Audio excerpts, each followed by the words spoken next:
तुमच्या घरामध्ये जर या 1 ते 2 गोष्टी असतील तर 100% तुमच्या घरामध्ये गरिबीच राहणार, दारिद्र्य येणार. तुम्ही किती पण कष्ट करा, तुमच्या कष्टाला नशिबाची साथ मिळणार नाही. तुम्ही म्हणाल की ताई खरंच असं असतं का? तर बघा, तुम्ही या गोष्टी ऑब्झर्व करा आणि काही गोष्टी जर आपण बदल करून पाहिल्या, काही चुका आपल्याकडून होत असतील आणि त्या गोष्टींमध्ये जर आपण सुधारणा केली, त्या चुका सुधारल्या, तर त्याचा सकारात्मक परिणाम आपल्याला जाणवतो. या गोष्टी जर तुमच्या घरामध्ये असतील तर माता लक्ष्मी तुमच्या घरामध्ये कधीही टिकणार नाही, किती पण कष्ट करा. याचा अर्थ असा आहे की पैसा तुमच्या घरामध्ये राहणार नाही आणि मग गरिबीमधून तुमची गरिबी जी आहे ती वाढतच जाईल, गरिबी हटणारच नाही. म्हणजे अक्षरशः आपण असं म्हणतो की दारिद्र्याची वेळ, अगदी आपल्याला भिकारी होण्याची वेळ येऊ शकते. एवढ्या या गोष्टींमध्ये नकारात्मक ऊर्जा असते. या गोष्टी बघा खूप महत्त्वाच्या आहे. आपण आहे ना एका साईडला कष्ट करतो पण काहीतरी आपल्याकडून चुका होत आहे हे आपल्याला कळतच नाही. मग त्या कष्टाला नशिबाची साथ मिळत नाही आणि मग कुठेतरी आपण खचून जातो, कष्ट करणं सुद्धा सोडून देतो, वाईट मार्गांना लागतो. म्हणून बघा, आणि आपल्यामध्येच अशी जळाऊ वृत्ती, कोणाला म्हणजे आपल्याला कोणाचं चांगलं बघवत नाही, आपल्याला वाटतं की माझ्याच बाबतीत असं आहे, माझ्या नशिबात असं आहे, पण या चुका आपल्याकडून होऊन जातात. जर तुमच्या घरामध्ये आपण जे म्हणतो बघा कोळ्याचं जाळं, म्हणजे ते स्पायडरने जे नेट बनवलेली असते, तर तसं जर तुमच्या घरामध्ये ठिकठिकाणी असेल किंवा 1-2 ठिकाणी असेल तर तुमच्या घरामध्ये अशुभ घटना घडतील, तुमच्या घराची प्रगती होणार नाही. ते अतिशय अशुभ मानलं जातं. घर खाली किती पण स्वच्छ असेल, सुंदर असेल, टापटीप असेल, पण कोपऱ्या कापऱ्यामध्ये जर तुमच्या किंवा मुख्य दरवाजाला तुमचं तोरण वगैरे लावलंय किंवा बाहेर तुमच्या मुख्य दरवाजाच्या कोपऱ्यामध्ये वगैरे जर असं कोळ्याचं जाळं असेल तर तुमच्या घराची प्रगती होणार नाही, घरामध्ये गरिबी येईल. ज्या ठिकाणी असं जाळं असतं त्या ठिकाणी असुरी निवास असतो, म्हणजे तिथे अशुभ शक्ती वास करतात. त्यामुळे घर नेहमी स्वच्छ ठेवलं पाहिजे. कोणत्या कोपऱ्यामध्ये वगैरे असं जाळं लागलेलं असेल तर ते नेहमी काढून टाका. बघा, तुमच्या घरामध्ये मावशी असतील झाडू फरशी वगैरे करायला, तर तुम्ही त्यांना सुद्धा सांगू शकतात की मावशी झाडताना कोपऱ्यामधून वगैरे एक झाडू घ्या आठवड्यातून एकदा. म्हणून बघा, अमावास्या, पौर्णिमा यावेळेस आपण का सांगतो, ही माता लक्ष्मीची तिथी असते आणि अमावास्येला तर घरामधून झाडू फिरवलंच पाहिजे, जाळं जळमटं काढलंच पाहिजे. कधी कधी बघा फॅनला सुद्धा खूप जाळं वगैरे असतं. तर त्यामुळे असं कोळ्याचं जाळं जर तुमच्या घरामध्ये असेल तर किती पण कष्ट करा, त्याला नशिबाची साथ मिळणार नाही. कारण या गोष्टीमध्ये नकारात्मकता एवढी असते की तुमच्या कष्टाला साथच देत नाही. घरामध्ये मग वाईट गोष्टी व्हायला लागतात, आपल्याला कळतच नाही. एवढं सगळं चांगलं करतो, एवढं कधी म्हणजे आपण म्हणतो की एवढे घरातले सगळे कष्ट करतात, मुलगा अभ्यास करतो वगैरे, पण तरी पण का असं होतं? तर या छोट्या छोट्या गोष्टी तुमच्या घरात आहे का, एकदा चेक करा. यासोबतच दुसरी गोष्ट म्हणजे बघा, स्वच्छता तर खरंच महत्त्वाची आहे. आपल्या घरामध्ये स्वच्छता असायलाच पाहिजे. जिथे स्वच्छता नाही तिथे माता लक्ष्मी क्षणभर सुद्धा थांबत नाही. कारण बघा, माता लक्ष्मीला जिथे स्वच्छता असते तिथेच माता लक्ष्मी वास करते, जिथे अस्वच्छता तिथे अलक्ष्मी वास करत असते. म्हणून बघा, आपल्याला घरामध्ये स्वच्छता ठेवलीच पाहिजे.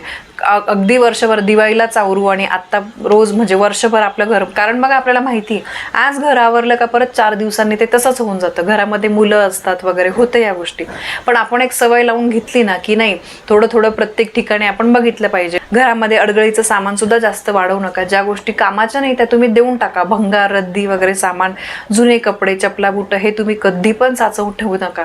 तुमचा असा पोटमाळा वगैरे असतो बघा वरती, म्हणजे टॉयलेट बाथरूमच्या वरती वगैरे अशी जागा असते, तिथे आपण पडकं सामान ठेवतो. तर ती जागा आपण कधी स्वच्छ करत नाही. असा जर माळा तुमच्या घराच्या इथे असेल आणि तो वर्षानुवर्षे खूप जुन्या वस्तू तिथे असतील, तुम्ही म्हणाल की ताई ते वरती जागा आहे, घर तर खाली स्वच्छ आहे, पण तो तुमच्या घरामधला भाग आहे हे लक्षात घ्या. तुमच्या घराच्या 4 भिंतींमध्ये जे काही जागा आहे ती तुमचं घर म्हणजे आपले वास्तूमध्ये असतं ते. त्यामुळे तुमच्या घरामध्ये असं पोटमाळ्यावर वगैरे खूप भंगाराच्या वस्तू असतील वर्षानुवर्षे साचलेल्या, तिथे इतकी नकारात्मकता साचते की तुमच्या घरामध्ये किती पण खाली तुम्ही देवपूजा करा, पारायण करा, त्याचा तुम्हाला फायदा होत नाही. अशुभ शक्ती तिथे वास करायला लागतात. आपण ज्याला म्हणतो की बघा, म्हणजे मग घरातले लोक बघा चिडचिड करतात, राक्षसी प्रवृत्तीचे ते होतात.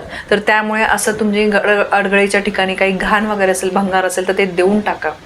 त्याचबरोबर बघा, अजून दुसरी गोष्ट म्हणजे सकाळ आणि संध्याकाळची वेळ ही अतिशय शुभ मानली जाते.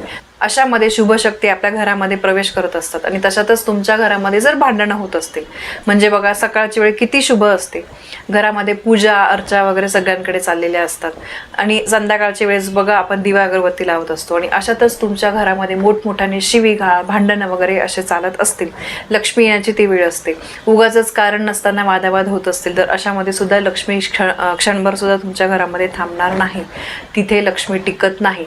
कारण बघा, ज्या घरामध्ये भांडण होतं तिथे माता लक्ष्मी कधी पण थांबत नाही, मग त्या घरामध्ये गरिबी यायला लागते. बघा काही घरांमध्ये ना विनाकारण काही ना काही छोट्या गोष्टीवरून भांडण होतात आणि इतका म्हणजे संध्याकाळची वेळ असते वगैरे, अशा वेळेस तर अजिबात अशा गोष्टी करू नये. एक वेळ कमी बोला, कारण बघा आपण म्हणतो बघा, मोठे म्हणतात काय झोपली संध्याकाळच्या वेळेस, लक्ष्मी येण्याची वेळ आहे. तर बघा या गोष्टींमध्ये खरंच खूप तथ्य आहे. मांडल्या तुम्ही या गोष्टी, या नियमांचं पालन केलं तर तुम्हालाच त्याचा फायदा आहे, त्याचा तोटा काही होणार नाहीये.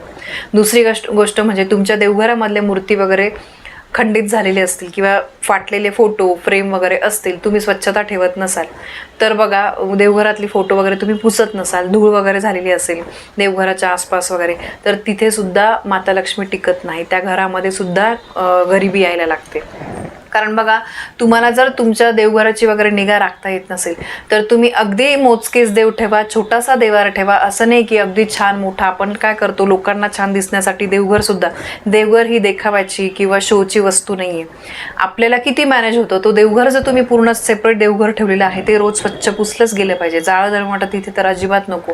स्वच्छ देवारा रोज झालाच पाहिजे. देवघरातल्या मूर्ती अशाच धुळीने माखलेल्या असतील, किती दिवस तुम्ही फ्रेम वगैरे पुसत नाही, असं असेल, देवघरात कुठेतरी कोपऱ्याला जाळं वगैरे, हे तर अतिशय वाईट आहे. असं अजिबात करू नका. क्षणभर सुद्धा तिथे माता लक्ष्मी थांबणार नाही. तुम्ही केलेल्या सेवेचं एवढं सुद्धा फळ तुम्हाला मिळणार नाही. म्हणजे तुम्ही जे काही करताय ते सगळं असंच फुकट वाया जाईल. तुम्हाला सणासुदीला तुम्ही काही पूजा अर्चा करता त्याचं सुद्धा तुम्हाला फळ मिळणार नाही. म्हणून बघा, देवपूजा तर रोज झालीच पाहिजे. सकाळ संध्याकाळ देवासमोर दिवा लावला गेला पाहिजे, हे खूप महत्त्वाचं आहे. कारण बघा या गोष्टी जर नाही घडल्या, कारण देवपूजा हा आपल्या आयुष्यातला एक अविभाज्य घटक आहे. जसं आपण जेवण रोज करतो त्याप्रमाणे रोज देवपूजा झालीच पाहिजे. मग बघा घरामध्ये खूप पवित्र वातावरण राहतं. म्हणून बघा या गोष्टी ज्या मी तुम्हाला सांगितल्या, अतिशय छोट्या गोष्टी मांडणे. आजकाल स्त्रिया वर्किंग असतात, अतिशय म्हणजे घरातून ते 12 14 तास बाहेर असतात, ट्रॅव्हलिंग करावं लागतं, जॉबला जावं लागतं. मग अशात या सगळ्या गोष्टी मॅनेज करणं शक्य होत नाही. पण बघा या गोष्टींची जर तुम्ही काळजी घेतली, बऱ्याचशा वेळेस आपले मोठे लोक पण सांगतात, त्यावेळेस आपल्याला वाटतं काय कटकट आहे यांची, हे आपल्याला सांगताय असं. तर या गोष्टींमध्ये खरंच खूप तथ्य आहे. म्हणून बघा नक्की तुम्ही सांगितल्याप्रमाणे या गोष्टींची काळजी घ्या. कारण काय, या नियमांचं जर पालन केलं तर तुम्हाला तुमच्या आयुष्यामध्ये अडीअडचणी अडथळे कमी येतील आणि तुमच्या कष्टासोबत नशिबाची साथ मिळेल. त्यामुळे नक्कीच ही माहिती तुम्हाला पटली असेल तर व्हिडिओला लाईक करा, शेअर करा. आपल्या चॅनलवर नवीन असाल तर सबस्क्राईब नक्की करा. भेटूया परत अशा एका माहितीसोबत. तोपर्यंत श्री स्वामी समर्थ.